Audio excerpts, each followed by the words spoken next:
अगर आपने किसी से सच्ची मोहब्बत की है ना तो हमारा चैनल जरूर सब्सक्राइब कीजिएगा। तेरा दिया हुआ जख्म मेरे काम आ गया, भरी महफिल में मैंने बेवफा कहा और सबकी लबों पे तेरा नाम आ गया। भैया एगो लड़का लड़की से प्रेम कैले बा, ओकरा धोखा मिलल बा, लड़किया छोड़ के चल गई बिया, लड़का बड़ा दुख में बा। कहता कि सुना प्यार तो हम कैले रहने, दिल तो एके गो बा, दिल दूगो नहीं खे कि एगो तहरा के दे देनी तो फिर दूसरा के हब दे हम, दिल एके गो बा जो दिल के लेके तू चल गई बाड़ू। आज हर पल हर वक्त तहारी याद सतावता, लइकवा सोचता दिन रात वो लइकिया के याद आइल बा,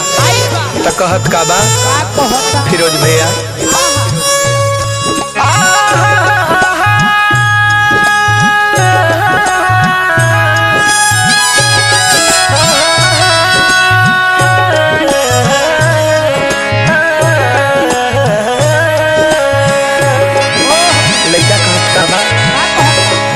हसवेलो रुआवेलो, हसवेलो रुआवेलो, काहे हर पल याद आवेलो,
तेरे प्यार का सिला हर हाल में देंगे, तेरे प्यार का सिला हर हाल में देंगे, खुदा भी मांगे ये दिल तो टाल देंगे, अगर दिल ने कहा तुम बेवफा हो तो इस दिल को भी सीने से निकाल देंगे, सीने से निकाल देंगे। तू ही तो दिल में बसल बालू धड़कन बन के,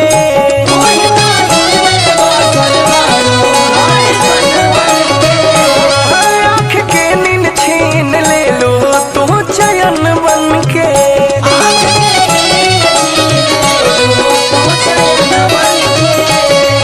तुम्हारे नाम को होठों पर सजाया है मैंने, तुम्हारे नाम को होठों पर सजाया है मैंने, तुम्हारी रूह को अपने दिल में बसाया है मैंने। दुनिया आपको ढूंढते ढूंढते हो जाएगी पागल, दुनिया आपको ढूंढते ढूंढते हो जाएंगी पागल, दिल के ऐसे कोने में छुपाया है मैंने। लइकवा कहता पूरा दुनिया के लोग हमें पागल कहे, तना सोनी जमाना के आंसू बहे,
राखो